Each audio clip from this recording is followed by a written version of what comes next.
গোবিন্দ চরণে প্রণাম, গুরুদেব এবং সর্বোপরি শিলা প্রভুপাদের চরণে প্রণাম নিবেদন করে কি আশীর্বাদ প্রার্থনা করি। আজকে আমাদের ভাগবতম প্রথম স্কন্ধের পঞ্চম অধ্যায় আলোচনা, খুব সুন্দর শ্লোক, আপনারা দেখুন তাহলে মিলাতে পারবেন।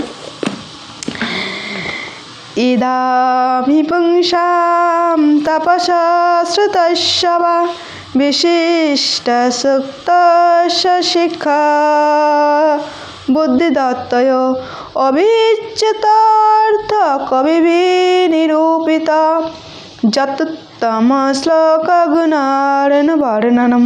অনুবাদ: তত্ত্বদর্শা মহর্ষিরা যথাযথভাবে সিদ্ধান্ত করেছেন যে তপস্যা, বেদ পাঠ, যজ্ঞ, মন্ত্র উচ্চারণ, দান আদি একমাত্র উদ্দেশ্য হচ্ছে উত্তম শ্লোকের দ্বারা ভগবানের অপ্রাকৃতিক লীলাবিলাসের বর্ণনা করান। দেখুন খুব সুন্দর শ্লোক। এখানে বলছে ইদম হি পুংসাম তপস্য শ্রুতস্য বা বিশিষ্ট। তপস্যা, যজ্ঞ, বুদ্ধি, জ্ঞান অনুশীলন, শ্রুতস্য পারমার্থিক শিক্ষা, আপনি যা করুন, দান, কেবলমাত্র ভগবান। এখানে সেটাই বলছেন, কেবলমাত্র ভগবান। কিনা কবিভি নিরূপিতম, বড় বড় বিদ্বান ব্যক্তিরা তারা কিনা বলেছেন সব কিছুর মূল কেবলমাত্র ভগবান, ভগবানের মহিমা। ভগবান সেটা নিজেও বলেছেন গীতাতে, যৎ করসি যৎ স্নাসি যৎ জুহসি দাসি যৎ তপসি তো কন্তেয়, এ কন্তেয় তুমি যা করো আমাকে নিবেদন করো, যা কিছু খাও, যা খাবে আমাকে নিবেদন করে, যা করো যজ্ঞ তপস্যা যা কিছু ভগবানের উদ্দেশ্যে, ভগবান নিজে বলেছেন গীতায়। তাই সব কিছুর মূল ভগবান। তাই এখানে বলছেন তুমি যত ধর্ম যত যা করো, কিন্তু তার হচ্ছে কেবলমাত্র ভগবান। এখানে ব্যাসদেবকে বলছেন নারদমুনি, তুমি ধর্ম অনেক কিছু দিয়েছ কিন্তু সব 0 0 0। ভাগবতম বলছে ধর্ম যা কিছু ধর্মকর্ম সব ইকুয়াল টু 0, অর্থাৎ আপনি 0-র প্রথমে 1 যদি না, ভগবানকে না দিয়ে যদি সব কিছু করা হয় তাহলে সব 0ই।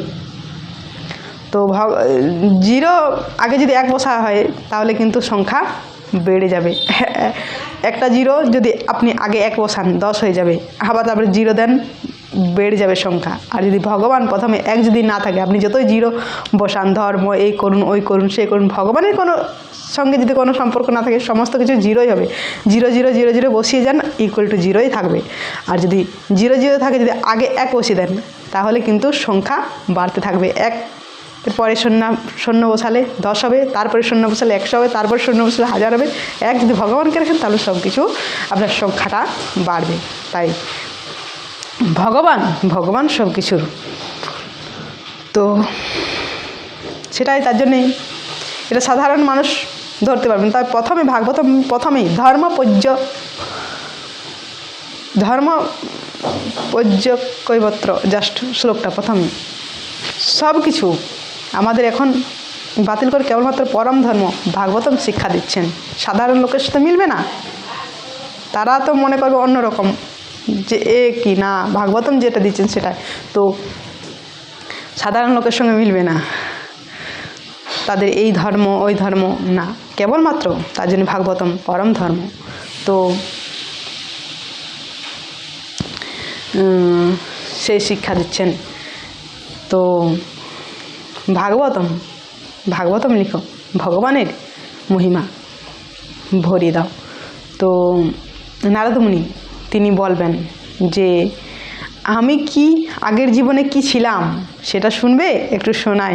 এই ভগবানের সংস্পর্শে এসে, এই ভাগবতমের সংস্পর্শে এসে আমার জীবন পুরা কিনা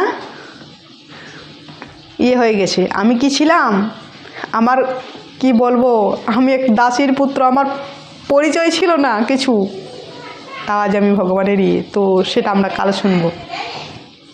তো এখনকার নেতা মন্ত্রীরা কি শিক্ষা দিচ্ছে আমাদেরকে, ভাগবতম শিক্ষা মিলবে না, তাদের শিক্ষা আর এই শিক্ষা।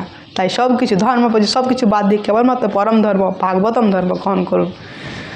তো আজ এই পর্যন্ত, বাকিটা পরের দিন। হরে কৃষ্ণ।